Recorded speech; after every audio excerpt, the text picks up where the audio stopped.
Hello friends, very good evening. Welcome to the Hindu news analysis of 31st May 2023. Before I kickstart the session, let me remind you about this great free initiative by LTX classes.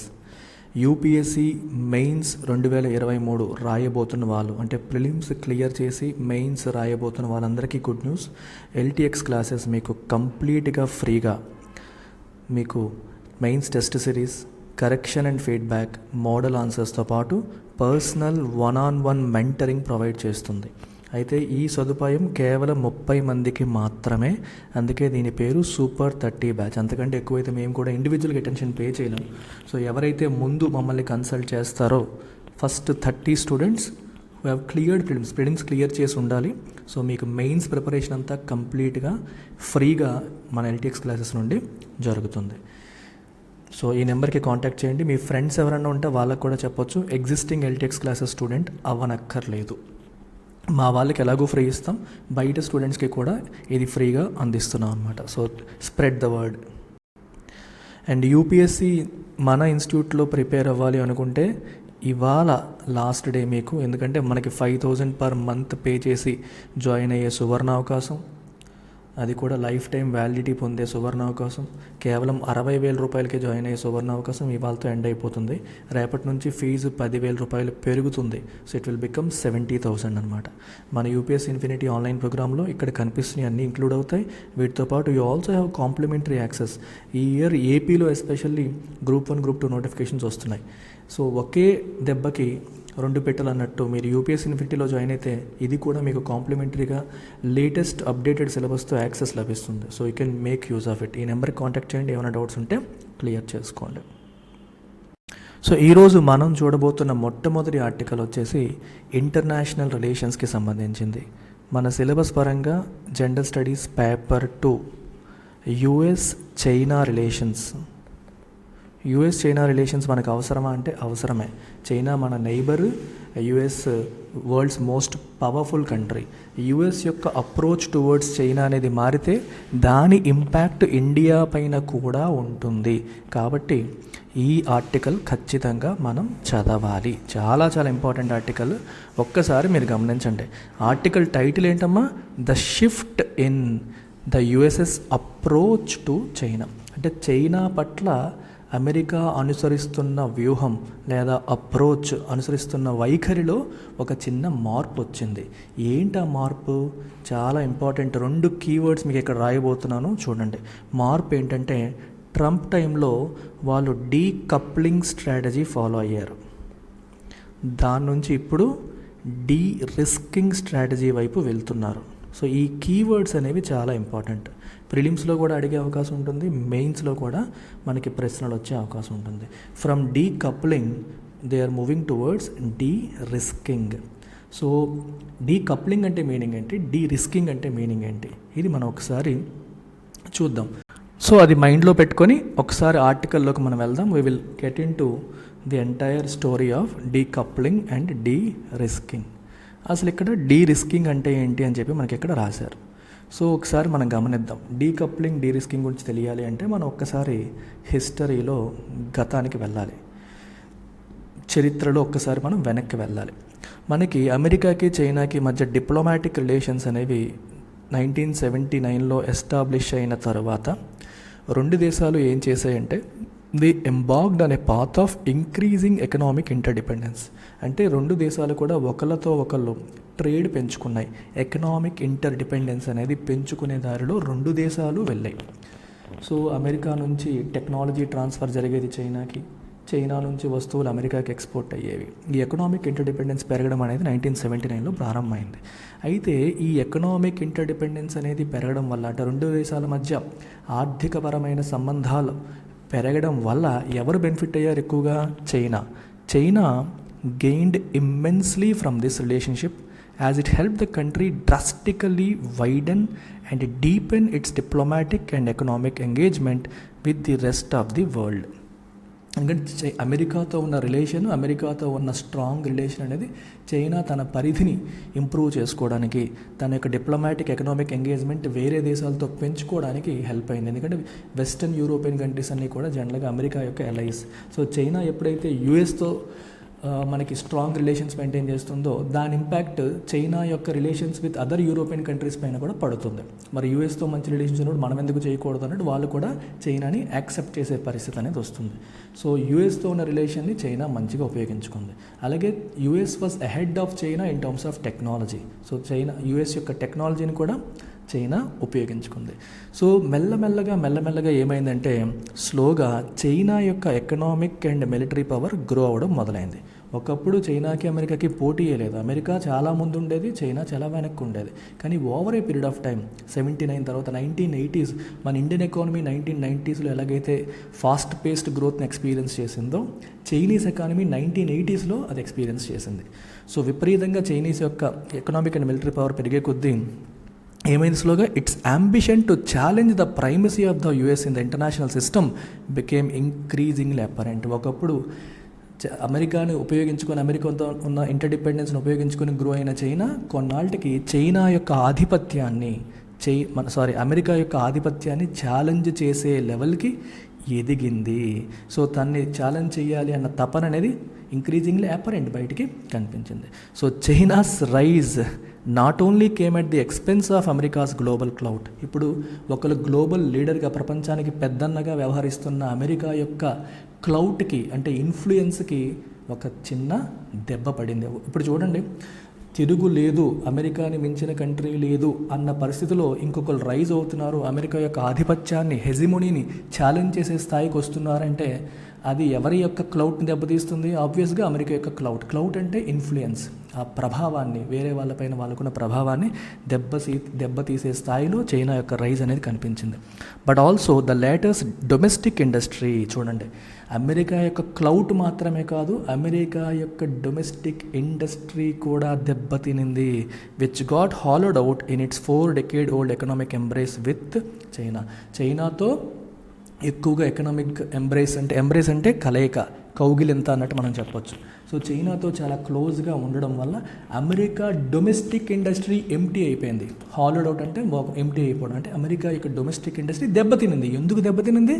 China నుంచి అమెరికాకి exports విపరీతంగా పెరిగిపోయాయి. చైనాలో skilled man power availability ఉంటుంది, labour తక్కువ కాస్ట్లో లభించడం వల్ల cost of production compared to other countries తక్కువ ఉంటుంది. సో తక్కువ కాస్ట్కి ప్రొడ్యూస్ అయిన చైనీస్ ప్రొడక్ట్స్ అమెరికన్ మార్కెట్ని ముంచెత్తడం మొదలైంది. దానివల్ల అమెరికన్ డొమెస్టిక్ ఇండస్ట్రీ సఫర్ అయ్యే పరిస్థితి కూడా వచ్చేసింది. సో ఈ 4 దశాబ్దాల ఈ 2 దేశాల రిలేషన్ వల్ల అమెరికా నష్టపోయింది అనేది ఇక్కడ కనిపిస్తుంది. అమెరికాతో ఉన్న రిలేషన్ వల్ల చైనా బాగా బాగుపడింది అనేది కూడా మనకు కనిపిస్తుంది. బాగుపడమే కాక అమెరికా యొక్క ఆధిపత్యానికి సవాలు విసిరే లెవెల్లో చైనా ఆర్థికంగా మరియు మిలిటరీ పరంగా కూడా ఎదిగింది అనేది మనకి క్లియర్గా కనిపిస్తుంది. అయితే ఇది మీకు బ్యాక్గ్రౌండ్. ఈ బ్యాక్గ్రౌండ్ మైండ్లో పెట్టుకుని ఈ బ్యాక్గ్రౌండ్లో మనకి లాస్ట్ టైం డొనాల్డ్ ట్రంప్ అధికారంలోకి వచ్చారు. సో ట్రంప్ ఎప్పుడైతే అధికారంలోకి వచ్చారో ఆ టైం కల్లా ఇంకా చూడండి, dealing with the techno economic challenge from China became a matter of urgency. ఎలా చైనా నుంచి మనకు వస్తున్న ఛాలెంజ్ అంటే మన ఆధిపత్యానికి సవాల్ విసిరే కంట్రీయే లేకుండా ఉండింది. ఇప్పుడు వీళ్ళ నుంచి వస్తున్న ఛాలెంజ్ని ఎలా ఎదుర్కోవాలి అనేది ఒక పెద్ద ఇంపార్టెంట్ ఆస్పెక్ట్ అయిపోయింది ట్రంప్ అధికారంలోకి వచ్చే టైంకి. సో ట్రంప్ ట్రంప్ అడ్మినిస్ట్రేషన్ దేనిపైన ఫోకస్ చేసింది? ఇట్ ఫోకస్ అని చూడండి, the Trump administration made it a point to attack the gargantuan bilateral trade imbalance in favour of China. అమెరికాకి చైనాకి మధ్యలో ఉన్న ట్రేడ్ మీరు తీసుకుంటే, ఒకవైపు యుఎస్ ఇంకోవైపు చైనా ట్రేడ్ తీసుకుంటే, అమెరికా నుంచి చైనాకి వెళ్తున్నవి, చైనా నుంచి అమెరికాకి వస్తున్నవి మీరు గమనిస్తే చైనా నుంచి అమెరికాకి వస్తున్నవనేవి ఎక్కువ ఉన్నాయి, అమెరికా నుంచి చైనాకి వెళ్తున్నవనేవి తక్కువ ఉన్నాయి. Which means the trade is not balanced. అంటే అమెరికా టు చైనా ఎక్స్పోర్ట్స్ తక్కువ ఉన్నాయి, చైనా టు అమెరికా ఎక్స్పోర్ట్స్ ఎక్కువ ఉన్నాయి, లేదా చైనా నుంచి అమెరికాకి ఇంపోర్ట్స్ ఎక్కువ ఉన్నాయి. From US point of view, imports from China are more than exports, which means trade అనేది ఇంబ్యాలెన్స్గా ఉంది, చైనాకి ఫేవరబుల్గా ఉంది. అది చాలా ఎక్కువ ట్రేడ్ ఇంబ్యాలెన్స్ అని కనిపించింది. అది ఎప్పుడైతే కనిపించిందో మన ట్రంప్ గారు ఏం చేశారంటే దాన్ని మనం అటాక్ చేయాలి. సో చైనా నుంచి మనకు వస్తున్న ఇంపోర్ట్స్ని కట్ చేయాలి, మన నుంచి చైనాకి వెళ్తున్న ఎక్స్పోర్ట్స్ని పెంచగలిగితే పెంచాలి, కానీ వాళ్ళ నుంచి వస్తున్న ఇంపోర్ట్స్ అయితే మాత్రం కట్ చేయాలని చెప్పేసి ట్రంప్ డిసైడ్ అయ్యారు. అలాగే ట్రంప్ ఇంకా ఏం కోరుకున్నారంటే చూడండి, it also wish to keep the USS high technology sector out of China's reach. ఎందుకంటే అమెరికాలో రీసెర్చ్ అండ్ డెవలప్మెంట్ ఎక్కువ జరుగుతుంది. సో టెక్నాలజికల్ ఇన్నోవేషన్స్ డెవలప్మెంట్స్ అనేవి ఫస్ట్ ఎక్కువగా ప్రపంచ దేశాల్లో తీసుకుంటే అమెరికాలో జరుగుతాయి. సో అమెరికా యొక్క టెక్నాలజికల్ ప్రోగ్రెస్ని ఈ చైనా టెక్నాలజీని ఇంపోర్ట్ చేసుకోవడం ద్వారా ఈజీగా కొట్టేస్తుంది. మనం కష్టపడుతున్నాం, మనం చేస్తున్నాం, మన టెక్నాలజీని వాళ్ళు వాడేస్తున్నారు, వాళ్ళకున్న లో కాస్ట్ ఆఫ్ లేబర్ని ఉపయోగించి ప్రొడక్షన్స్ గట్రా చేసుకెళ్ళిపోతున్నారని చెప్పేసి అమెరికా కనిపించి మన హై టెక్నాలజీ మాత్రం చైనాకు అందుబాటులో ఉండకూడదని కూడా నిర్ణయించుకుంది. సో ఆ తర్వాత in a series of moves Trump ఏం చేశారు, చైనీస్ ఇంపోర్ట్స్ పైన టారిఫ్స్ అంటే సుంకాలు, దిగుమతి సుంకాలు పెంచుకుంటూ వెళ్ళిపోయారు. Which invited retaliatory tariffs from China. దానివల్ల చైనా ఏం చేసింది, మేము పంపించే వస్తువులపైన మీరు సుంకాలు వేస్తే మీరు మాకు పంపించే వస్తువులపై మేము కూడా వేస్తాము, రిటాలియేటరీ, మీరు దెబ్బ వేస్తే దెబ్బకి దెబ్బ అన్నట్టు అనమాట, మేము కూడా సుంకాలు వేస్తామని అటు చైనా కూడా అమెరికా నుంచి తను దిగుమతి చేసుకున్న వాటిపైన సుంకాలు వేయడం మొదలుపెట్టింది. సో ఈ రకంగా the US China cold war, trade war అనేది స్టార్ట్ అయింది. యుఎస్కి చైనాకి ఈ ట్రేడ్ వార్, మీ వాటిపైన మేము సుంకాలు వేస్తాం, మా వాటిపైన మేము సుంకాలు వేస్తాం అనే పరిస్థితి అనేది మొదలైంది. And bilateral relations war set on course for a decoupling from the American stand point. మీకు అర్థమైందా?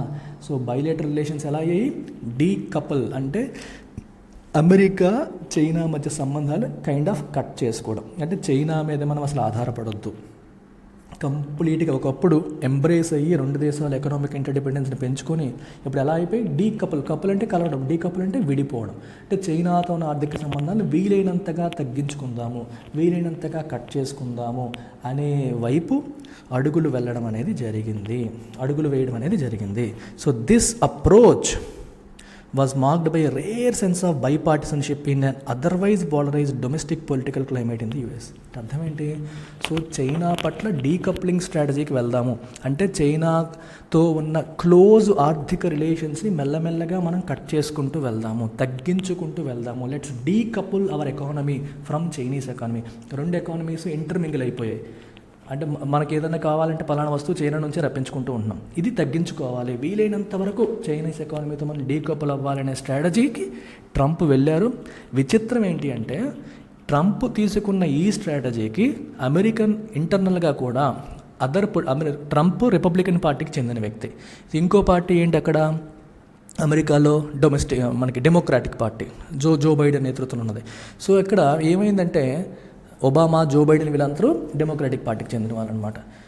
రేర్ సెన్స్ ఆఫ్ బైపార్టిసన్షిప్ అంటే ట్రంప్ యొక్క పాలసీకి రెండు పార్టీల నుంచి కూడా సహకారం లభించింది. అంటే ట్రంప్ యొక్క మాతృత్వ పార్టీ అయిన రిపబ్లికన్స్ నుంచి అలాగే డెమోక్రాట్స్ కూడా దాన్ని సపోర్ట్ చేశారు. In and otherwise polarised domestic political climate అన్నారు. అంటే అర్థమేంటి, జనరల్గా యూఎస్లో పోలరైజ్డ్ క్లైమేట్ ఉంటుంది, అంటే రెండు భిన్న ధృవాలుగా విడిపోతాయి రెండు పార్టీలు. ఏ పాలసీ తీసుకున్నా వీళ్ళు ఎడ్డమంటే వాళ్ళు తెడ్డమంటారు. కానీ చైనా విషయంలో డీకపుల్ అవ్వాలని చెప్పి ఎదురు ఫిక్స్ అయ్యారు. ఈ పార్టీ ఆ పార్టీ రెండు పార్టీ కూడా ఒకే మాట మీద వెళ్ళడం అనేది జరిగింది. సో డీకప్లింగ్ అయిపోవాలి, చైనా నుంచి మనం కట్ చేసుకోవాలి, చైనాకు ఉన్న మనకున్న ఎకనామిక్ ఇంటర్డిపెండెన్స్ని కట్ చేసుకోవాలి అనే మోడ్లోకి రెండు పార్టీలు కూడా వెళ్ళాయి. తర్వాత జరిగిన ఎలక్షన్స్లో మన ట్రంప్ ఓడిపోయి బైడెన్ గెలిచారు. అయినప్పటికీ కూడా బైడెన్ అడ్మినిస్ట్రేషన్ టుక్ ఓవర్ చేసుకున్న తర్వాత కూడా ఆ లేటెస్ట్ చైనీస్ పాలసీ అంటే ట్రంప్ యొక్క పాలసీని ఆయన కంటిన్యూ చేశారు. అంటే డీకప్లింగ్ స్ట్రాటజీనే కంటిన్యూ చేయడం అనేది జరిగింది. రైట్, ఓకే, ఇంకా ఆయన చేయడం అనేది జరిగింది. అయితే రీసెంట్గా ఏం జరిగిందంటే over time the Biden administration added its own features in to the China policy inherited from Trump నుంచి వారసత్వంగా తీసుకున్న ఈ పాలసీ అంటే ట్రంప్ హయాం నుంచి వచ్చిన పాలసీలో కొన్ని మార్పులు చేశారు. ఒక మార్పు మీరు ఇక్కడ చూడొచ్చు. ఏంటది? Most recently the label of decoupling has been change to derisking. Decoupling strategy నుంచి డీరిస్కింగ్ స్ట్రాటజీకి మారింది. అయితే ఇప్పుడు మనం గమనించాల్సింది డీకప్లింగ్ అంటే ఏంటి, డీరిస్కింగ్ అంటే ఏంటి కంప్లీట్గా చూడండి. According to the US national security adviser Jake Sullivan, derisking అంటే ఏంటి అంటే fundamentally means having resilient, effective supply chains and ensuring we cannot be subjected to the coercion of any other country. While decoupling stands for an eventual reversal of the 4-decade-old project to enmesh the two economies, de-risking aims to limit such an effect only in areas where it undercuts the national security and industrial competence of the US. చాలా important point. ఇక్కడ ఈ రెండింటిని నేను మామూలుగా పక్కన explain చేస్తాను, చాలా జాగ్రత్తగా చూడండి. ఇక్కడ యుఎస్ ఉంది, ఇక్కడ చైనా ఉంది. డీకప్లింగ్ అంటే మనకేమవుతుంది, సో చైనాతో వాళ్ళకున్న స్ట్రాంగ్ రిలేషన్స్ని మెల్లమెల్లగా కట్ చేసుకుంటూ వెళ్ళాలి. వేరే కంట్రీస్తో రిలేషన్ పెంచుకోవాలి. ఈరోజు మనం చైనా నుంచి తెప్పించుకుంటున్న వేరే కంట్రీస్ నుంచి తెప్పించుకోవడం కావచ్చు, చైనాకి ఎక్స్పోర్ట్ చేస్తున్న వేరే కంట్రీస్కి ఎక్స్పోర్ట్ చేయడం కావచ్చు, ఇట్లాంటివి అనమాట. సో స్లోగా డీకపుల్ చేసుకోవడం. కానీ డీ రిస్కింగ్ ఏం చెప్తోంది అంటే, ఇప్పుడు చైనా యుఎస్ రెండు ఉన్నాయి కదా, సో చైనా నుంచి మనకి చాలా ఆస్పెక్ట్స్లో మనం రిలేషన్స్ ఉన్నాయి. అయితే కొన్ని ఆస్పెక్ట్స్లో కంప్లీట్గా డీకపుల్ అయిపోదాం. ఎక్కడ? మనకి నేషనల్ సెక్యూరిటీ ఇష్యూస్లో కావచ్చు, మన యుఎస్ యొక్క ఇండస్ట్రియల్ కాంపిటెన్సీ దెబ్బతినే అవకాశం ఉంది అనుకుంటే అలాంటి విషయాల్లో మనం డీకపుల్ అయిపోదాం. అంటే యుఎస్ టెక్నాలజీని చైనాకి పంపించొద్దు, దానివల్ల మన ఇండస్ట్రియల్ కాంపిటెన్స్ దెబ్బతినొచ్చు, లేదా మన నేషనల్ సెక్యూరిటీకి ఏమైనా ఇబ్బంది అనిపిస్తే అలాంటి విషయాల్లో చైనాతో రిలేషన్ కట్ చేసుకుందాం. అంటే ఆ యొక్క అంశాల్లో డీకపుల్ అయిపోదాం. అంటే కొన్ని రకాల అంశాల్లో మాత్రమే డీకపుల్ అవుదాము, నేషనల్ సెక్యూరిటీ లేదా ఇండస్ట్రియల్ కాంపిటెన్స్ తగ్గే క్రమంలో. మిగిలిన విషయాల్లో మనం చైనాతో రిలేషన్ మెయింటైన్ చేద్దాము. కాకపోతే ఇంకొక విషయం, చైనా మీద మనకి ఎక్సెసివ్ డిపెండెన్స్ అనేది ఉండకూడదు. అంటే ఏదైనా వస్తువు కావాలంటే చైనా దగ్గరే దొరుకుతుంది, వేరే ఎక్కడా దొరకదు. ఇప్పుడు చూడండి, ఇప్పుడు యూఎస్కి ఒక పర్టికులర్ ఐటెం కావాలి, అది ఓన్లీ చైనా నుంచి మాత్రమే తెప్పించుకుంటూ ఉంటుంది అనుకోండి. యూఎస్కి కావాల్సిన ఒక పర్టికులర్ ఐటమ్ చైనా నుంచి మాత్రమే తెప్పించుకుంటుంది అనుకోండి. ఇప్పుడు చైనాలో కోవిడ్ వచ్చింది, లేదా చైనాలో ఇది ఇంటర్నల్గా ఇష్యూస్ వచ్చి చైనా నుంచి వెళ్ళాల్సిన ఎక్స్పోర్ట్స్ ఏమో దెబ్బతిన్నాయి. అలాంటప్పుడు ఏమవుతాయి, చైనా నుంచి రావాల్సిన వస్తువులు అమెరికాకి రావు, అండ్ అమెరికా ఏమవుతుంది, సఫర్ అవుతుంది. వాటి నుంచి తెప్పించుకోవాల్సిన వస్తువులు లేకపోవడం వల్ల సఫర్ అవుతుంది. సో అమెరికా ఏమంటుందంటే, అప్పుడు ఏమంటే దాన్ని సప్లై చైన్ దెబ్బతింటుందని చెప్తారు. అంటే చైనా నుంచి మనకు రావాల్సిన సప్లై కట్ అయిపోయింది, దానివల్ల ఇప్పుడు మన డొమెస్టిక్ ఇండస్ట్రీ సఫర్ అయిపోయింది అని అంటారు. సో యుఎస్ ఇప్పుడు ఏమంటుందంటే, ఇలా ఉండకూడదు, మనకి ఆల్టర్నేట్ అరేంజ్మెంట్స్ అనేవి ఉండాలి. అంటే ఫర్ ఎగ్జాంపుల్, అదే వస్తువు కంప్లీట్గా చైనా నుంచే కాకుండా if you take it also from India లేదా any other country with which US has friendly relations, అమెరికాకి ఫ్రెండ్లీ రిలేషన్స్ ఉన్న వేరే కంట్రీస్ నుంచి కూడా వస్తువులను మనం తెప్పించుకోగలిగితే, చైనా పక్కకి వెళ్ళినా మనకు రిస్క్ లేదు, అటు ఇండియా నుంచి లేదా మన ఫ్రెండ్లీ కంట్రీస్ నుంచి మనం తెప్పించుకోవచ్చు.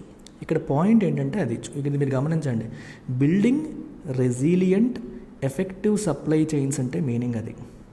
రెసిలియంట్ అంటే అర్థం ఏంటి, దెబ్బతిన్నా తట్టుకోగలిగేలాగా. అంటే చైనా నుంచి మనకు రావాల్సిన సప్లై ఆగిపోయినా మనకు రిస్క్ లేదు, we can get them from India or any other countries. అర్థమవుతుందా? అండ్ ఎఫెక్టివ్ అంటే మన డొమెస్టిక్ ప్రొడక్షన్ అనేది ఏ రకంగా దెబ్బతినకుండా, చైనా మీద మాత్రమే విపరీతంగా డిపెండ్ అయిపోయే పరిస్థితి లేకుండా, అవసరమైతే వేరే కంట్రీస్ నుంచి కూడా మనం ఆల్టర్నేటివ్ అరేంజ్మెంట్స్ అనేది పెట్టుకుంటూ వెళ్ళండి. అందరూ చైనానే ప్రిఫర్ చేస్తారు, ఎందుకంటే చైనా నుంచి వస్తున్న ఇంపోర్ట్స్ తక్కువ కాస్ట్కి వస్తాయి. చైనాలో ప్రొడక్షన్ కాస్ట్ తక్కువ కాబట్టి అందరికంటే మోస్ట్ ఎఫెక్టివ్ ప్రైస్కి చైనా అందిస్తుంది. చైనా తక్కువ ప్రైస్కి అందించడం వల్ల ప్రతి దేశం కూడా చైనా నుంచే తెప్పించుకునే ప్రయత్నాలు చేస్తూ ఉంటాయి. సో ఇక్కడ ఏం చెప్తున్నారంటే, ఓన్లీ చైనా మీద డిపెండ్ అవ్వద్దు, చైనా మీద డిపెండ్ అవ్వకుండా మనం వేరే కంట్రీస్, ఇండియా వేరే కంట్రీస్ని కూడా మనం సప్లై చైన్స్ని ఏమంటారు, ఇప్పుడు చూడండి, నీ దగ్గర డబ్బులన్నీ గోల్డ్లోనే పెట్టావు అనుకో, గోల్డ్ పడిపోతే నువ్వు లాస్ అయిపోతావు. అలా కాకుండా కొంత గోల్డ్ కొంత రియల్ ఎస్టేట్ పెట్టావు అనుకో, డైవర్సిఫై చేసినట్టు గోల్డ్లో తగ్గిన రియల్ ఎస్టేట్లో పెరగచ్చు, లేదా రియల్ ఎస్టేట్లో తగ్గిన స్టాక్స్లో పెరగచ్చు. ఈ రకంగా ఒకే కంట్రీ మీద డిపెండ్ అవ్వకుండా మనం దాన్ని 2-3 కంట్రీలకి, మన ఫ్రెండ్లీ కంట్రీలకి కొంచెం మనం దాన్ని డైవర్సిఫై చేయగలిగితే సప్లై చైన్ రెసిలియన్స్ అనేది బిల్డ్ అవుతుంది, మనకి చైనా మీద ఉన్న ఓవర్ డిపెండెన్స్ అనేది తగ్గుతుంది అనేది ఈ డీ రిస్కింగ్ యొక్క పాలసీ. డీకప్లింగ్లో కంప్లీట్గా కట్ చేసుకోవాలనే ప్రయత్నం, డీ రిస్కింగ్లో అలా కాదు, అవసరమైన చోట మనం చైనా దగ్గర తెప్పిస్తాం, కానీ ఆల్టర్నేటివ్ సప్లై చైన్స్ కూడా మెయింటైన్ చేస్తాం. కానీ మోస్ట్ ఇంపార్టెంట్ ఏరియాస్లో మాత్రం మనం చైనాతో రిలేషన్ కట్ చేసుకుంటాం. డీకప్లింగ్ ఎఫెక్ట్ అనేది కొన్ని ఆస్పెక్ట్స్కి లిమిట్ చేస్తారు, వాటిలో కంప్లీట్గా కట్ చేసుకుంటాం, మిగిలిన వాటిలో రిలేషన్ మెయింటైన్ చేస్తాం, బట్ బ్యాకప్స్ కూడా ఉంటాయి. అది డీ రిస్కింగ్ అనమాట. సో ఈ పర్టికులర్ లైన్ మీకు ఇంపార్టెంట్. డీకప్లింగ్ ఏంటి, కంప్లీట్గా రివర్సల్ ఆఫ్ ఓల్డ్ ప్రాజెక్టు ఎన్మెష్ రెండు ఎకానమీస్ని కంప్లీట్గా కలపాలి అనే ప్రాజెక్ట్ని రివర్స్ చేయడం డీకప్లింగ్ అయితే. డీ రిస్కింగ్ ఏమో రివర్సల్ అనేది కొన్ని ఏరియాస్కి మాత్రమే లిమిట్ చేయాలి, మిగిలిన ఏరియాస్లో రిలేషన్స్ మెయింటైన్ చేయాలి. కానీ రిలేషన్స్ మెయింటైన్ చేస్తూ ఆల్టర్నేటివ్ అరేంజ్మెంట్స్ అనేది పెట్టుకోవాలనేది డీ రిస్కింగ్ యొక్క ఆబ్జెక్టివ్. అర్థమైందా? ఇది డీకప్లింగ్ డీ రిస్కింగ్ యొక్క కథ. అయితే క్వశ్చన్ ఇప్పుడు కొంచెం మెయిన్స్ పాయింట్ ఆఫ్ వ్యూలో మీరు గమనిస్తే, డీ రిస్కింగ్ చేయాలని అమెరికా ఎందుకు అనుకుంటోంది? డీ రిస్కింగ్ చేయాలి, డీ కప్లింగ్ మానేసి డీ రిస్కింగ్ చేయాలని ఎందుకు అనుకుంటుంది? మీరు ఒకసారి గమనించాలి. ఇక్కడ యుఎస్ చైనా మధ్య రిలేషన్స్లో యుఎస్ చైనాని విపరీతంగా అటాక్ చేస్తుంది అనుకోండి, విపరీతంగా అటాక్ చేస్తుంది, చైనా పైన ఫోకస్ చేసి మేము చైనా మా నుండి బాగుపడిపోతుంది, చైనా అదైపోతుంది, చైనా ఎక్కడికి వెళ్ళినా సరే చైనా గురించి మాట్లాడి ఎక్కడికి వెళ్ళినా సరే చైనాని అటాక్ చేస్తూ వచ్చింది అనుకోండి. దాన్ని చైనా ఎలా తీసుకుంటుందో తెలుసా? భయపడ్డాడు. అమెరికా మనల్ని చూసి భయపడుతుంది కాబట్టే విపరీతంగా టార్గెట్ చేస్తోంది. మీకు అర్థమైందా? భయపడుతోంది కాబట్టే విపరీతంగా మనల్ని టార్గెట్ చేస్తుంది అనే ఆలోచన అనేది ఖచ్చితంగా వస్తుంది. ఎవరికి? చైనాకి విపరీతంగా ఆ రకమైన ఆలోచన వస్తుంది. At the same time China feels మనం అమెరికాని ఛాలెంజ్ చేసే స్థాయికి ఎదిగాము, అందుకే అమెరికా మనల్ని డైరెక్ట్గా టార్గెట్ చేస్తోంది అని చైనాకు అర్థమయ్యి వాళ్ళు అంటే మన ప్రత్యర్థి మన యొక్క రైజ్ని గుర్తించారంటే మనం ఎందుకు తగ్గాలి అని చెప్పేసి చైనా లీడర్షిప్ రోల్ తీసుకోవడానికి ప్రయత్నం చేస్తుంది. ఎప్పుడైనా సరే అమెరికాని ఎందుకు పవర్ఫుల్ కంట్రీగా చూస్తాం మనం? అది లీడర్షిప్ రోల్ తీసుకుంటుంది. ప్రపంచ దేశాలంటే తన కంట్రీకి సంబంధించిన అంశాలే కాదు, వేరే కంట్రీ వ్యవహారాల్లో తలదూరుస్తుంది, ఎవరి మధ్య గొడవలు అయితే మధ్యలో దూరుతుంది, ప్రాబ్లం సాల్వ్ చేయడానికి ముందుకు వస్తుంది, అన్నింటికీ ముందుండి చేస్తుంది. ఇప్పుడు ఆ రోల్ చైనా కూడా టేకప్ చేయడం మొదలు పెడుతుంది. ఎప్పుడైతే అమెరికా విపరీతంగా చైనా టార్గెట్ చేస్తుందో అండ్ చైనా కూడా మెల్లమెల్లగా అటువంటి రోల్ టేకప్ చేసే పరిస్థితి ఉంది. మీకు అర్థమవుతుందా? ఇది పరిస్థితి అన్నమాట.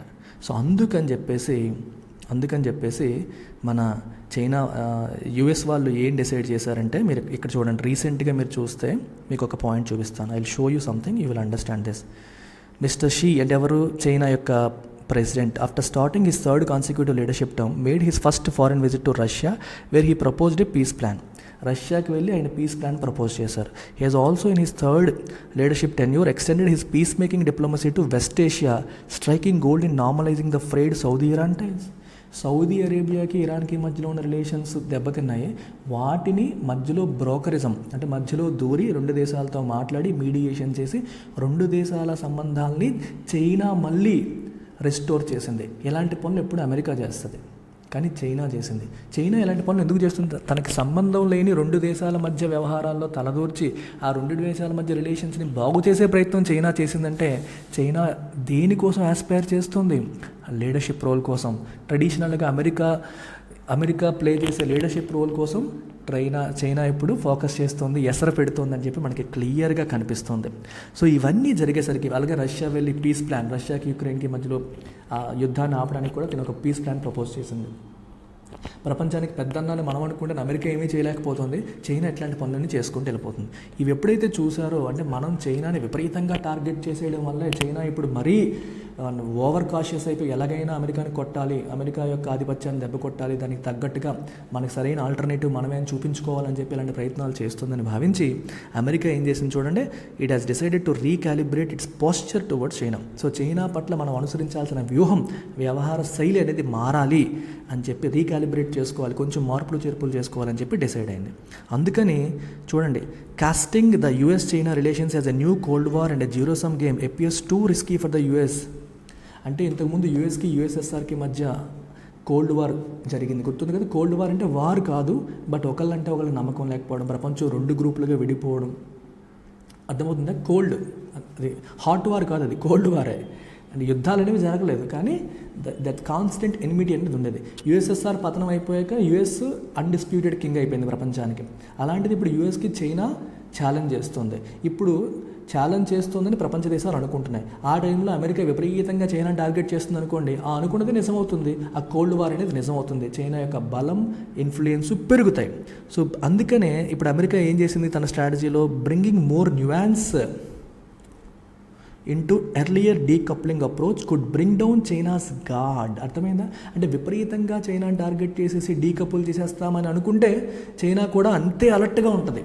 అలా కాకుండా సరే మేము డీకపుల్ చేయము, మీతో రిలేషన్ మెయింటైన్ చేస్తాము, చైనాని విపరీతంగా టార్గెట్ చేసుకుంటూ కూర్చోము, కొంచెం రిలాక్స్డ్గా ఉంటాము అనే ఈ చిన్న అప్రోచ్ ఏదైతే ఉందో దానివల్ల చైనా కొంచెం బ్రింగ్ డౌన్ ద గాడ్ అంటే అలర్ట్నెస్ అనేది తగ్గొచ్చు. And give US the more room to reconsolidate it strength. తను కోల్పోయిన స్ట్రెంత్ని మళ్ళీ కన్సాలిడేట్ చేసుకోవడానికి అమెరికాకు కొంచెం స్పేస్ లభించే అవకాశం ఉంది. అమెరికా విపరీతంగా చైనా టార్గెట్ చేయడం వల్ల చైనాయే లాభపడుతోంది, అమెరికా కాదు అని అమెరికా గ్రహించింది.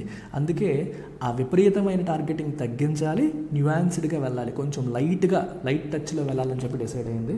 దానివల్ల చైనా కూడా అమెరికా మనల్ని పట్టించుకోవట్లేదు కానీ కొంచెం రిలాక్స్ అవ్వచ్చు. ఈ టైంలో తను కోల్పోయిన స్ట్రెంత్ని అమెరికా మళ్ళీ గెయిన్ చెయ్యవచ్చు అనేది అమెరికా యొక్క ప్రధానమైన ఆలోచన behind derisking strategy. So డీ కప్లింగ్కి డీ రిస్కింగ్కి ఉన్న డిఫరెన్స్ అది. బేసికల్గా డీ కప్లింగ్ డీ రిస్కింగ్ సిమిలరే, కానీ డీ కప్లింగ్ని ఒక పర్టికులర్ 2-3 ఏరియాలకు మాత్రం లిమిట్ చేయడం డీ రిస్కింగ్ యొక్క కథనమాట.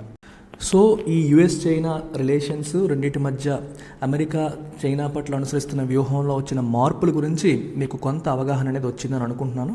సో ఈ ఇంటర్నేషనల్ రిలేషన్స్లో ఏది మనం మాట్లాడాలన్నా హిస్టరీలోకి వెళ్ళాలి. అంటే గతంలో ఎలా ఉండేది రిలేషన్స్, అక్కడితో మొదలుపెట్టి ఇప్పుడు ఈ స్ట్రాటజీ ఎందుకు ఫాలో అవుతుంది, దాని వెనకాలన్న కథా కమామేషి మొత్తం తెలుసుకోవాలి. అదృష్టం కొద్దీ ఈ ఆర్టికల్లోనే డీటెయిల్డ్గా మొత్తం ఇవ్వడం వల్ల మనం అవన్నీ తెలుసుకోగలిగాం. So very important article from the perspective of UPSC. మీరు యూపీఎస్సీ ప్రిపరేషన్ ఆఫ్లైన్ నుంచి చేయాలనుకుంటే ఎల్టీఎక్స్ క్లాసెస్లో హైదరాబాద్ లేదా వైజాగ్ నుంచి మీరు చేయొచ్చు. కేవలం 80,000 రూపీస్ ఫీజు, 10,000 పర్ మంత్ ఈఎంఐతో మీరు జాయిన్ కావచ్చు. దీనిపైన మీకు లైఫ్ టైం వ్యాలిడిటీ అనేది కూడా లభిస్తుంది. కాకపోతే ఈ ఫీజు ఇవాల్టి వరకే. రేపటి నుంచి from 1st June the fees getting increased by 20,000. రేపటి నుంచి 1 lakh రూపీస్ అవుతుంది. ఎవరైతే మన ఇన్స్టిట్యూట్లో జాయిన్ అవ్వాలనుకుంటున్నారో ఇవాళ మాత్రమే మీరు ఈ నెంబర్కి కాంటాక్ట్ చేసి జాయిన్ అయ్యే ప్రయత్నం చేయండి. ఫస్ట్ ఇన్స్టాల్మెంట్ పే చేయడం ద్వారా 10,000 ఒకేసారి కట్టలేకపోతే కనీసం బ్లాక్ చేసుకోండి. నెక్స్ట్ 4-5 డేస్లో కట్టడానికి నేను అప్రూవల్ ఇస్తాను. ఇవాళ మనం హ్యాండిల్ చేయబోతున్న సెకండ్ ఆర్టికల్ వచ్చేసి population based delimitation is unfair to southern states. ఎవరంటున్నారు? కేటీఆర్. పాపులేషన్ బేస్డ్ డీలిమిటేషన్ అనేది సదరన్ స్టేట్స్కి అన్యాయం చేసినట్లే అని చెప్పి ఆయన అంటున్నారు. సో ఎందుకు సదరన్ స్టేట్స్కి అన్యాయం చేసినట్లు, అసలు పాపులేషన్ బేస్డ్ డీలిమిటేషన్ అంటే అర్థం ఏంటి అనేది మనం ఒకసారి చూద్దాం. So we have to look at the background story యొక్క బ్యాక్గ్రౌండ్ అనేది చూద్దాం. సో ఈ కథకి బ్యాక్గ్రౌండ్ ఏంటి అంటే మనకి కాన్స్టిట్యూషన్లోకి మనం వెళ్ళాలి.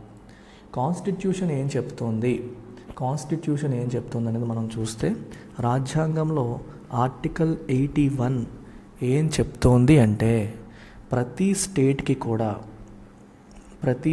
కూడా తనకి లభించే లోక్సభ సీట్స్ ఏవైతే ఉన్నాయో ఈ దేని మీద బేస్ అయి ఉండాలి? It has to be based on it's population. అంటే పాపులేషన్ ఎక్కువ ఉండే స్టేట్స్కి ఎక్కువ సీట్స్ ఉండాలి, పాపులేషన్ తక్కువ ఉండే స్టేట్స్కి తక్కువ సీట్స్ అనేవి ఉండాలి అని ఆర్టికల్ 81 క్లియర్గా చెప్తోంది. అందుకనే ఈ సీట్స్ అనేవి ఎలా ఎలకేట్ చేస్తారు అంటే ఈ సీట్స్ అనేవి రఫ్లీ ఈక్వల్ సైజ్ ఉండేలాగా చూస్తారు. And in terms of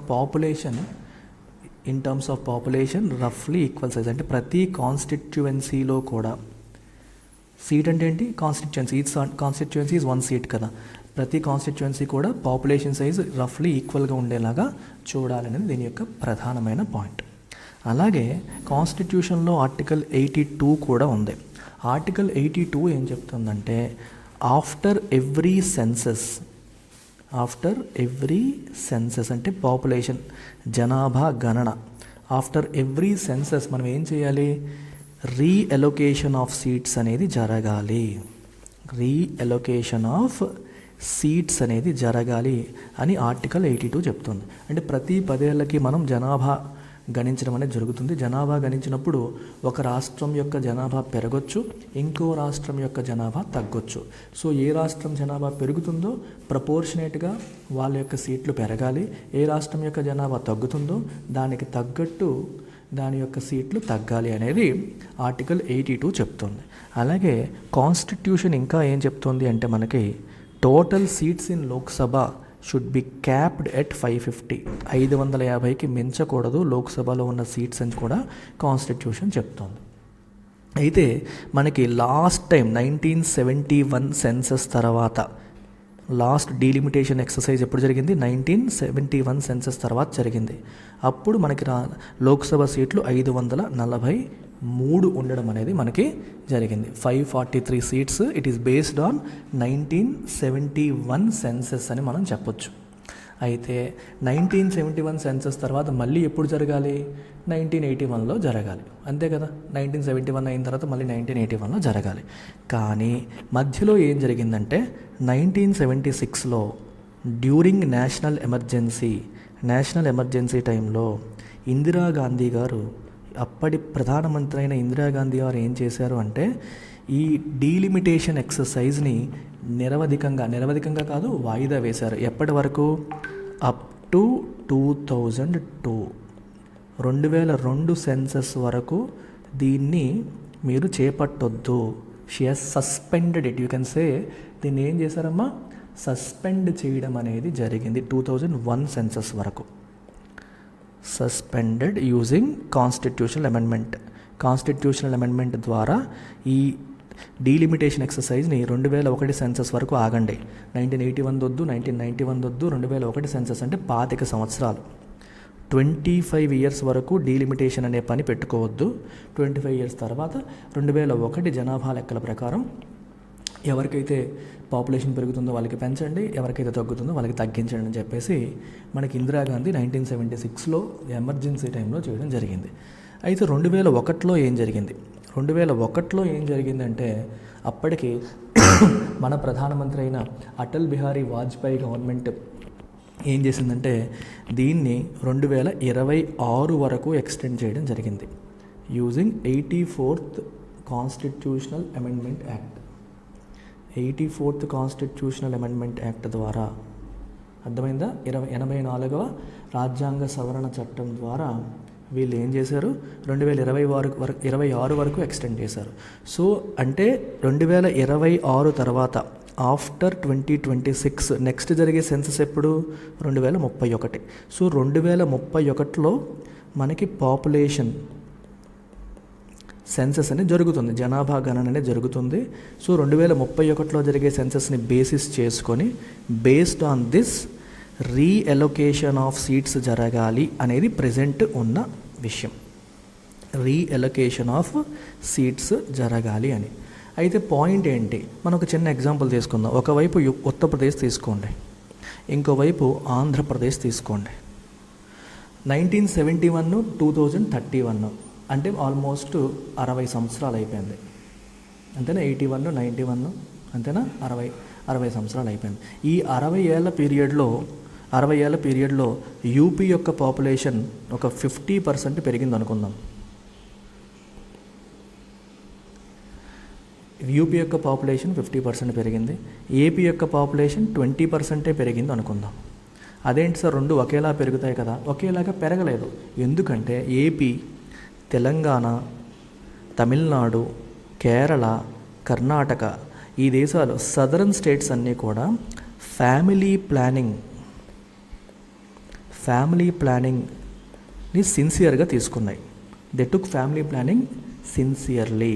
so జనాభాని నియంత్రించడానికి రకరకాల చర్యలు సదరన్ స్టేట్స్ తీసుకున్నాయి. నార్దర్న్ స్టేట్స్ అయిన బీహారు, యూపీ లాంటి స్టేట్స్ ఫ్యామిలీ ప్లానింగ్ని సీరియస్గా తీసుకోలేదు. So compare to southern states, northern స్టేట్లో జనాభా ఎక్కువ పెరిగింది. ఈ ఫిగర్స్ ఎగ్జాక్ట్ ఫిగర్స్ కాదు, కానీ మన వాళ్ళతో పోలిస్తే అక్కడ ఎక్కువగా జనాభా పెరగడం జరిగింది. ఇప్పుడు మన ఆర్టికల్ 82 ప్రకారం మళ్ళీ సీట్స్ని రీఅలొకేట్ చేస్తే సేమ్ 543 సీట్లను అలాగే ఉంచితే ఏమవుతుంది? వాటిల్లో నార్దర్న్ స్టేట్స్ యొక్క వాటా పెరిగిపోతుంది, వాళ్ళ యొక్క షేర్ అనేది పెరుగుతుంది. ఎందుకు? వాళ్ళ పాపులేషన్కి తగ్గట్టు వాళ్ళకి ఇవ్వాలి. రిలేటివ్గా కంపారిటివ్గా తీసుకోండి. ఫర్ ఎగ్జాంపుల్ ఇంతకుముందు నార్త్ వర్సెస్ సౌత్ అని మనం తీసుకుంటే, నార్దర్న్ స్టేట్స్ వచ్చేసి లెట్స్ అజ్యూమ్ 60% పాపులేషన్ ఉంది, సదరన్ స్టేట్స్ 40% అనుకోండి. ఇవి ఎగ్జాక్ట్ ఫిగర్స్ కాదు. అప్పుడు ఏమవుతాయి, మనకి పార్లమెంట్లో ఉన్న సీట్లో 60% సీట్లు నార్దర్న్ స్టేట్స్కి వెళ్తాయి, 40% సదరన్ స్టేట్స్కి వస్తాయి. అలా కాకుండా ఇది ఇప్పుడు 70% అయిపోయి సదరన్ స్టేట్స్కి ఏమో 30% అయిపోయింది అనుకోండి. అప్పుడు ఏమవుతాయి, మనకి సీట్లు ఏమైపోతాయి, తగ్గిపోతాయి, వాళ్ళకి ఏమవుతాయి, పెరిగిపోతాయి. ఎందుకంటే వాళ్ళ పాపులేషన్, ఓవరాల్ పాపులేషన్లో వాళ్ళ వాటా పెరిగింది కాబట్టి ఓవరాల్ సీట్స్లో వాళ్ళ వాటా పెరుగుతుంది. ఎప్పుడైతే నార్దర్న్ స్టేట్స్కి సీట్లు పెరిగిపోతాయో వాళ్ళకి బలం పెరిగిపోతుంది. సదరన్ స్టేట్స్ యొక్క వాయిస్ అనేది క్రిపుల్ అయిపోతుంది. మనకి ఎందుకంటే మనకు తక్కువ సీట్లు ఉన్నప్పుడు మన వాయిస్ని వాడు పట్టించుకుంటాడా? ఏ పాలసీ తీసుకురావాలన్నా, ఏం చేయాలన్నా సదరన్ స్టేట్స్ తిప్పి కొడితే ఎంతమంది ఎంపీలు లేరు. మన నార్దర్న్ ఎంపీస్ అందరూ కలిపి ఒక మాట మీదకి వెళ్ళిపోయి హిందీ ఇంపోజ్ చేసేయాలి, హిందీని నేషనల్ లాంగ్వేజ్గా చేయాలి, వాళ్ళ చేతిలో పని. మనం ఏం చేయలేని పరిస్థితి వచ్చేస్తుంది. మనకి ఎక్కువ సీట్లు లేవనుకోండి, ఏ పార్టీ మనల్ని పట్టించుకోదు. ఇలాంటి పరిస్థితి వచ్చే అవకాశం ఉంది. ఇది రిస్క్ అనమాట. ఇప్పుడు ఈ డీలిమిటేషన్ ఎక్సర్సైజ్ అనేది పాపులేషన్ బేసిస్ మీద చేస్తే మనం సదరన్ స్టేట్స్ నష్టపోయే పరిస్థితి ఉంది అని చెప్పి మనకి క్లియర్గా కనిపిస్తుంది. సో దాన్నే కేటీఆర్ ఇప్పుడు ప్రశ్నిస్తున్నారు. సో తెలంగాణ ఐటీ మినిస్టర్ అయిన కేటీఆర్ ఏమంటున్నారో మీరు ఒకసారి గమనించండి. With only 18% population, the southern states have been contributing 35% to the country's GDP and the proposed delimitation based on population is a gross injustice to them. నేను చెప్పింది ఎక్కువ. బేసిక్గా సదరన్ స్టేట్స్ యొక్క population at this point only 18%. అంటే మనకి ఇచ్చే సీట్లు delimitation population పరంగా జరిగితే మనకి 100 సీట్లు ఉంటే 18 మాత్రమే సదరన్ స్టేట్స్కి వచ్చే పరిస్థితి కనిపిస్తుంది. అర్థమైందా? ఎంత దారుణమైన పరిస్థితి వస్తుందో. అదే 500 సీట్లు అంటే 5 × 18, సో 90 సీట్లు మాత్రమే మనకు వస్తాయి. 600 సీట్లు అంటే 6 × 18, 108 సీట్లు మాత్రమే మనకు వస్తాయి. సో 543 అలాగే ఉంచితే దాంట్లో 18% సీట్లు మాత్రమే మనకు వచ్చే పరిస్థితి ఉంది. నార్త్కి విపరీతంగా పెరిగిపోయే పరిస్థితి ఉంది. కానీ ఈ 18% పాపులేషన్తో మనం జీడిపికి 35% కంట్రిబ్యూట్ చేస్తున్నాం. అంటే మనం ఫ్యామిలీ ప్లానింగ్లు చేసి, పాపులేషన్ కంట్రోల్ చేసి, ఎకనామిక్గా గ్రో అయ్యి జీడిపికి ఎంత కంట్రిబ్యూట్ చేస్తున్న సదరన్ స్టేట్స్కి ఇది అన్యాయం చేసినట్టే కదా అనేసి కేటీఆర్ గారు అంటున్నారు. ఆయన వాదనలో నిజం ఉంది. కాకపోతే మరి అది ఏం చేస్తారనేది ఎవరికి తెలియదు. We have to see. అయితే బీజేపీ గవర్నమెంట్ మీకు తెలిసిందే నార్దర్న్ స్టేట్లో స్ట్రాంగ్గా ఉంటుంది, సదరన్ స్టేట్లో కొంచెం వీక్గా ఉంది. సో నార్దర్న్ స్టేట్స్కి సీట్లు పెరిగితే, ఎస్పెషల్లీ యూపీ లాంటి స్టేట్స్కి సీట్లు పెరిగితే బీజేపీకి ఉపయోగపడుతుంది. మరి అలాంటి రాజకీయాలను దీంట్లోకి తీసుకొస్తుందా, లేకపోతే వేరే రకంగా దీన్ని హ్యాండిల్ చేస్తుందా అనేది మనం ఒక్కసారి చూడాలి. We have to wait and see. So ఈ స్టోరీ మీకు అర్థమైతే ఈ న్యూస్ని మీరు అనలైజ్ చేయగలుగుతారు. I hope you have understood the story now. So ఈ ఆర్టికల్ని బేస్ చేసుకొని ఒక ఎంసీక్యూ ఇచ్చాను, సాల్వ్ చేయడానికి ప్రయత్నించండి. Consider the following statements. According to 85th Constitutional Amendment Act, population-based delimitation was frozen until first census after 2026. Indira Gandhi suspended population-based delimitation in 1976 during national emergency till 2001. Article 81 requires that each state receives seats in proportion to its population. మూడింట్లో ఎన్ని correct? 1, 2, 3 ఏది correct అని నేను అడగట్లే. ఎన్ని correct? 1 కరెక్టా, 2 కరెక్టా, 3 కరెక్టా? అది మీరు సెలెక్ట్ చేసి కామెంట్ సెక్షన్లో పెట్టండి. So article 3 of the day is from general studies paper 3. Reserve bank of India తన యాన్యువల్ రిపోర్ట్ని పబ్లిష్ చేసింది. 2022-23 ఆర్థిక సంవత్సరానికి యాన్యువల్ రిపోర్ట్ని పబ్లిష్ చేసింది. దాంట్లో ఆర్బీఐ యొక్క కామెంట్స్ని ఒక చిన్న సమ్మరీ లాగా ఈ పర్టికులర్ ఆర్టికల్లో మనకి కనిపిస్తుంది. సో ఆర్బీఐ యాన్యువల్ రిపోర్ట్ ఏం చెప్తుంది మీరు ఒకసారి గమనించండి. న్యూస్ అంతా ఒకసారి టపటపా చదివేద్దాం.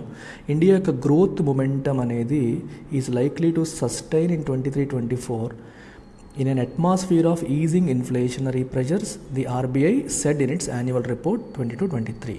సో ఇన్ఫ్లేషనరీ ప్రెజర్స్ అనేవి కొంచెం ఈజ్ అవుతున్నాయి కాబట్టి ఇండియా యొక్క గ్రోత్ మొమెంటమ్ అనేది సస్టైన్ అవ్వచ్చు. అంటే 2022-23లో మనం చూసిన గ్రోత్ 23-24లో కూడా కంటిన్యూ అవ్వవచ్చు అని ఆర్బీఐ చెప్తోంది. అయితే ఈ గ్రోత్ సస్టైన్ అవ్వడానికి ప్రధానంగా ఏంటి ఉపయోగపడతాయి అంటే sound macro economic policies. Government అనుసరిస్తున్న ఈ వ్యూహాలు, ఆర్థికపరమైన విధానాలు ఏవైతే ఉన్నాయో అవి చాలా స్ట్రాంగ్గా ఉన్నాయి. సాఫ్ట్వేర్ కమోడిటీ ప్రైసెస్ ఏమో తగ్గాయి. అలాగే robust financial sector, banking sector ఇప్పుడు చాలా స్ట్రాంగ్గా ఉంది. And new growth opportunities stemming from global realignment of supply chains. Very important point.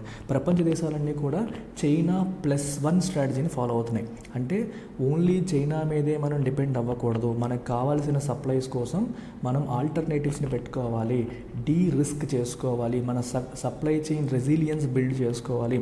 If you rely only on చైనాలో ఏదో వైరస్ వచ్చిపోయింది, అక్కడ నుంచి ఎక్స్పోర్ట్స్ కట్ అయ్యండి, మనం సఫర్ అవుతున్నాము.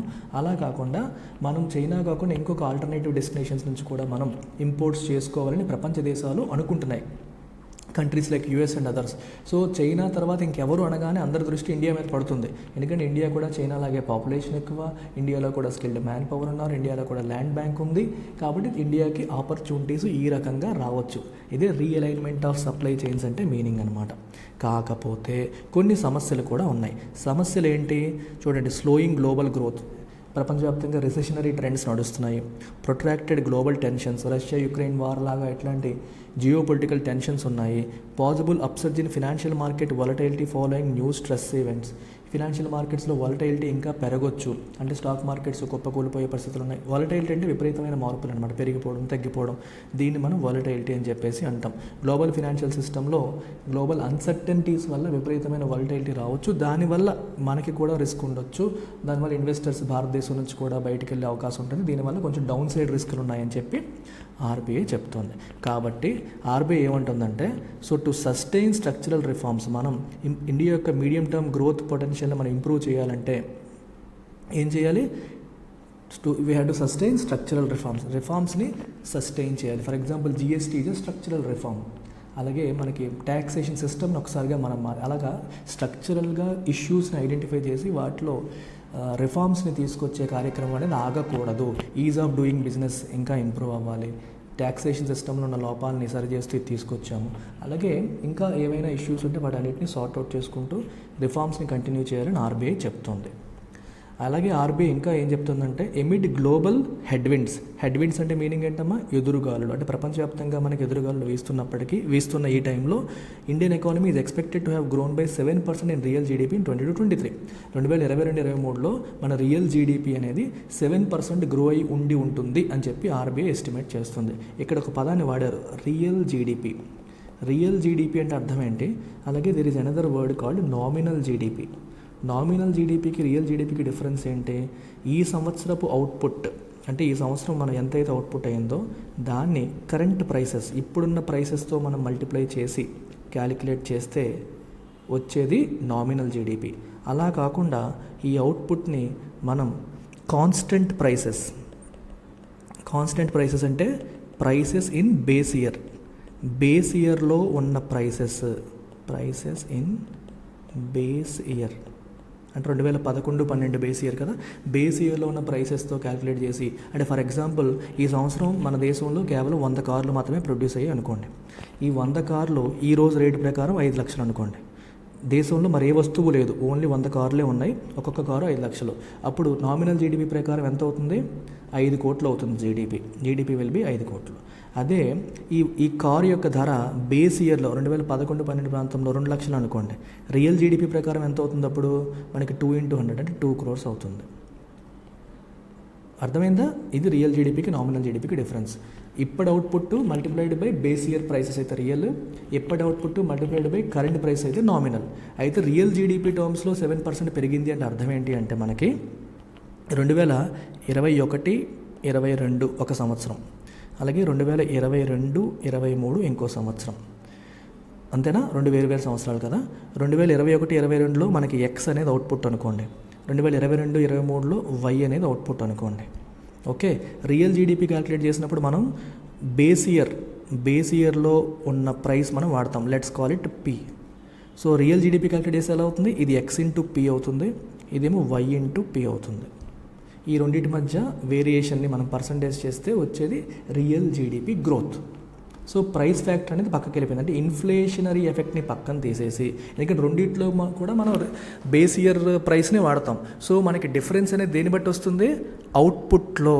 అంటే 2021-22 కంటే 22-23లో ప్రొడక్షన్ అనేది పెరిగితే, number of goods and services produced అనేవి పెరిగి ఉంటే ఆబ్వియస్గా గ్రోత్ కనిపిస్తుంది. ఆ రకమైన గ్రోత్ ఎంత అంటే 7% ఉంది అని చెప్పి చెప్తున్నారు.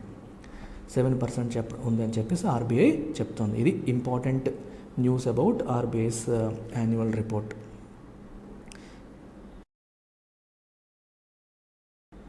అలాగే ఆర్బీఐ యాన్యువల్ రిపోర్ట్ నుంచి అనదర్ ఇంపార్టెంట్ పీడిఎఫ్ నేను మీకు తీసుకొచ్చి ఇక్కడ పెట్టాను. ఇది ఏంటి అంటే మనకి చాలా ఇంపార్టెంట్ అనేది foreign direct investment flows to India. ఇండియాకి వచ్చిన ఫారిన్ డైరెక్ట్ ఇన్వెస్ట్మెంట్ ఫ్లోస్ ఏ ఇయర్కి 2022-23కి ఇండస్ట్రీ వైజ్ ఇచ్చాడు, కంట్రీ వైజ్ ఇచ్చాడు. ఇక్కడ మీరు గమనిస్తే మన లేటెస్ట్ సంవత్సరం ఏంటి? 22-23 కదా కంప్లీట్ అయింది. ఇండియాకి వస్తున్న టోటల్ ఎఫ్డిఐ ఎంత ఉంది? 46 బిలియన్ డాలర్స్. అయితే 21-22లో ఎంత? 58.8. 20-21లో ఎంత? 59.6. అంటే ఎఫ్డిఐ ఏమవుతుంది మనకి? తగ్గుతోంది. ఎఫ్డిఐ ట్రెండ్ తీసుకుంటే ఓవరాల్గా తగ్గుతుంది. ఇది మొదటి ఆస్పెక్ట్. నెక్స్ట్ ఆస్పెక్ట్ మీరు గమనించాల్సింది ఏంటంటే ఈ 2022-23 సంవత్సరానికి ఏ కంట్రీ నుంచి మనకి మ్యాక్సిమం ఎఫ్డిఐ వచ్చింది? So top country answer is Singapore, followed by Mauritius, followed by US. So top 3 countries వచ్చేసి మనకి సింగపూరు, మారిషియస్ మరియు యుఎస్. ఈ 3 టాప్ 3 కంట్రీస్ అని మనం చెప్పొచ్చు. అలాగే సెక్టర్ వైజ్ ఇన్ఫ్లోస్ తీసుకుంటే టాప్ 3 సెక్టర్స్ ఏంటి? టాప్ ఏంటి? Manufacturing, followed by financial services, followed by computer services. Sector wise ఇన్ఫ్లోస్లో టాప్ 3 మనకి మ్యానుఫ్యాక్చరింగ్, ఫినాన్షియల్, కంప్యూటర్. అయితే ఇక్కడ ఇంకో ట్రెండ్ ఏంటంటే మ్యానుఫ్యాక్చరింగ్ లాస్ట్ ఇయర్తో పోలిస్తే మళ్ళీ తగ్గిపోయింది. చూడండి, లాస్ట్ ఇయర్ $16.3 బిలియన్ వస్తే ఈ ఇయర్ 11.3 మాత్రమే వచ్చింది. ఇది కూడా మీరు గమనించాలి. సో ఈ ఫిగర్స్లో వచ్చిన మార్పులు చేర్పులు అనేది చూడాలి. అలాగే కంప్యూటర్ సర్వీసెస్లో కూడా $9 బిలియన్ ఉంటే ఇప్పుడు $5.6 బిలియన్ మాత్రమే ఉంది. సో వీటిల్లో తగ్గుదల అనేది కనిపిస్తుంది. అవి టాప్ 3లో ఉన్నాయి, కానీ తరుగుదల అనేది మనకి కనిపిస్తుంది. సో ఈ ఎఫ్డిఐ ఫ్లోస్ మనకి తగ్గాయి అనే ఆస్పెక్ట్ గురించి మనకి డిపిఐఐటి సెక్రటరీ ఆయన ఏమన్నారనేది కూడా మనం చూద్దాం. ఇది న్యూస్ పేపర్లో వచ్చింది, అది పక్కనున్న ఆర్బీఐ యాన్యువల్ రిపోర్ట్ నుంచి నేను తీసుకున్నాను. ఎందుకు మనకి ఎఫ్డిఐస్ తగ్గాయంటే hardening interest rates, geo political risks impacting FDI inflows అని ఆయన అంటున్నారు. హార్డెనింగ్ అంటే అర్థం ఏంటి? పెరిగిపోవడం. అయితే మీరు ఒక మాట అడగవచ్చు, ఇండియాలో వడ్డీ రేట్లు పెరిగితే మంచిదే కదా, ఏ దేశంలో వడ్డీ రేట్లు ఎక్కువ ఉంటాయో అక్కడ పెట్టుబడి పెడితే ఎక్కువ లాభం వస్తుందని చెప్పి వాళ్ళు ఇక్కడికి వచ్చి పెడతారు, అప్పుడు ఎఫ్డిఐస్ పెరగాలి. కానీ ఆయన ఉద్దేశం ఏంటంటే ఇండియాలో పెరుగుతున్న వడ్డీ రేట్ల వల్ల కాదు. ఇక్కడ గమనించండి, ఇక్కడ మీరు గమనించాల్సింది ఏంటంటే హార్డెనింగ్ ఇంట్రెస్ట్ రేట్స్ గ్లోబల్లీ, ప్రపంచవ్యాప్తంగా వడ్డీ రేట్లు పెరగడం వల్ల, and worsening geo political situation అనేది బాగాలేదు, అంటే వార్స్ ఇట్లాంటివన్నీ జరుగుతున్నాయి వల్ల మన ఎఫ్డిఐ ఇన్ఫ్లోస్ అనేవి దెబ్బతిన్నాయి 2022-23లో. అని చెప్పాను, చూపించాను కదా మీకు, 21-22 కంటే తగ్గిపోయిందని అని ఒక టాప్ గవర్నమెంట్ అఫీషియల్ అంటున్నారు. ఆయన ఏమంటున్నారంటే it is not as if hour policies have become protectionist. మన పాలసీస్ బాగాలేకపోవడం వల్ల కాదు, మనం చాలా లిబరల్గానే ఉన్నాము. అంటే విదేశాలకి మన దేశానికి రానికుంటే మన డొమెస్టిక్ ఇండస్ట్రీస్నే కాపాడాలి, విదేశీ వాళ్ళని రానివ్వమన్నట్టు మనం ప్రొటెక్షనిస్ట్ పాలసీస్ ఫాలో అవ్వడం వల్ల ఎఫ్డిఐ ఇన్ఫ్లోస్ ఏమీ తగ్గిపోలేదు, మనం లిబరల్గానే ఉన్నాము. కాకపోతే ప్రపంచవ్యాప్తంగా వడ్డీ రేట్లు పెరగడం వల్ల మన దేశంలోనూ పెరిగాయి, ఆ దేశాల్లోనూ పెరిగాయి. అక్కడ పెరగడం వల్ల జియో పొలిటికల్ సిచ్యువేషన్ సరిగ్గా బాగాలేకపోవడం వల్ల ప్రాబబ్లీ వాళ్ళకి ఎక్కువగా పెట్టుబడులు పెట్టాలనిపించకపోవచ్చు అని ఆయన చెప్పడం అనేది జరిగింది. సో దట్స్ ఇట్ అమ్మా, this is all about today's Hindu analysis. So ఈ ఆర్టికల్ని బేస్ చేసుకుని ఇంకొక ఎంసీక్యూ ఇచ్చాను, very easy question, straight forward question. కాకపోతే కొన్ని ఫ్యాక్చువల్ క్వశ్చన్స్ కూడా రీసెంట్గా వచ్చాయి కాబట్టి ఇలాంటిది కూడా ఇవ్వడం జరుగుతుంది. మీరు మీ ఎంసీక్యూ 2 అని చెప్పి మీ ఆన్సర్ ఏంటనేది పెట్టండి. జూన్ నెల వచ్చేసిందంటే ఆప్షనల్ సీజన్ స్టార్ట్ అయింది అని అర్థం. ఇవాళతో మే ఎండ్ అయిపోతుంది, రేపటి నుంచి జూన్ నుంచి December is the best period to prepare for optionals. So new batches accordingly మనం అనౌన్స్ చేశాము. Recorded, live and recorded 2 options మీకు ఉన్నాయి. ఈ రెండింట్లో మీరు ఏది కావాలంటే అది తీసుకోవచ్చు. ఓకేనా. 25,000 లైవ్ అండ్ రికార్డెడ్ అయితే 20, లైఫ్ టైం వ్యాలిడీతో వస్తుంది. ఇక్కడ కనిపిస్తున్న ఆప్షనల్స్ అన్నీ మనం అందిస్తున్నాం. PSIR, pub ad, sociology, anthropology, Telugu literature అన్నింటిపైన కూడా లైఫ్ టైం వ్యాలిటీ ఉంది. ఇవాళ లోపు జాయిన్ అయితే మాత్రమే ఈ ఫీజు అనేది వ్యాలిడ్. తర్వాత రేపటి నుంచి ఫీజు రివిజన్ ఉంటుంది. డౌట్స్ ఉంటే ఈ నెంబర్కి కాంటాక్ట్ చేయండి లేదా వెబ్సైట్లో డైరెక్ట్గా పర్చేస్ చేయండి. Take care, bye.